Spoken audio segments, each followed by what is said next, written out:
Adam here, the Orlando drummer. I'm a Meinl Cymbals artist, and in this video, I'm going to tell you 5 things that you need to know about endorsements.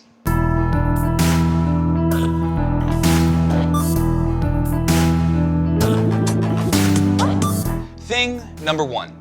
Endorsements are a business relationship. You are not going to be rewarded with an endorsement because you're extremely passionate or driven. And unless you're the next Tony Royster or Benny Greb, your playing alone isn't going to get you an endorsement either. A drum or a cymbal company will become interested in you when you bring something to the table that stands to benefit their company and their brand. You see, a lot of drummers fail to realize that endorsements are centered around this type of business relationship. So the question is, what are you bringing to the table that benefits that company? If you don't have a strong answer for that question, it might be time to focus on your brand before trying to align yourself with someone else's brand.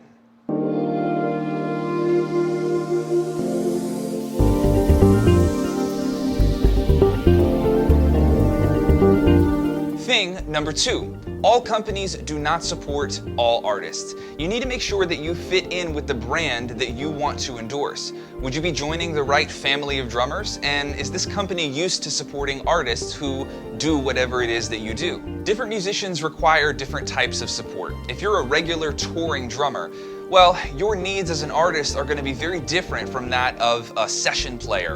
And it's totally different if you're, let's say, a YouTuber or an educator. There is such a thing as a bad fit between an artist and a company. Things just don't always make sense. So it's important that you do your research and learn about the company that you want to endorse and their history with the types of artists that they choose to support.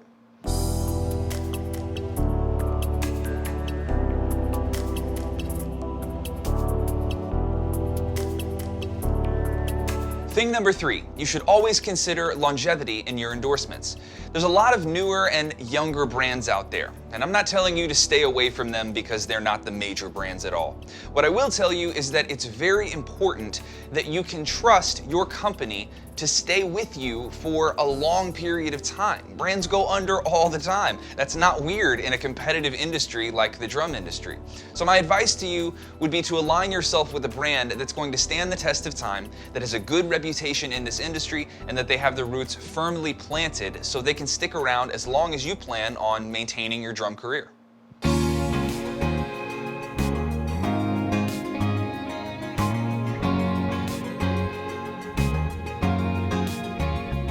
Thing number 4, endorsers expect you to promote their product.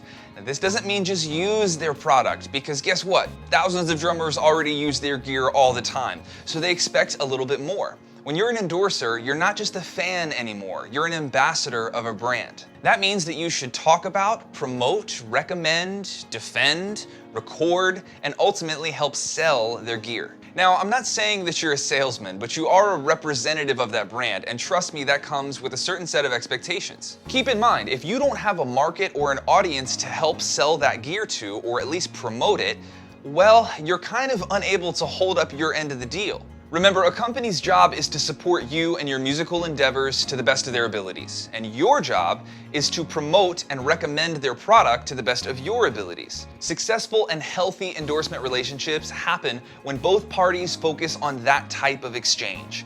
They're helping you in the best way they can, and you're providing them promotion in the best way that you can.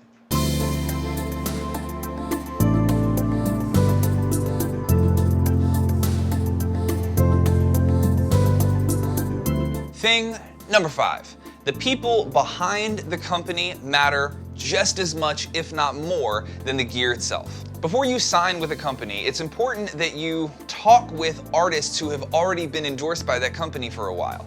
Ask them about their experiences. How responsive are the people that work for that company? What type of support have they received? And are they happy with that endorsement? No matter how phenomenal the gear is, you still have to be in contact with a human being at that company. And that person needs to be responsive, they need to be understanding, and they really have to have a good grasp on what it is that you need as an artist. If you don't have that person with the company, trust me, that endorsement relationship won't be something that you're very happy with. Many times when artists leave companies that they've been with for years and years, it's not because they just randomly decided that the gear sucked and they wanted to play something else. The relationships behind the gear that nobody ever hears about, those things oftentimes determine if that endorsement is working for both parties. When I was growing up, I thought that getting endorsed would be the thing that made my drumming career legit and official. I thought that endorsements would make everyone take me a little bit more seriously.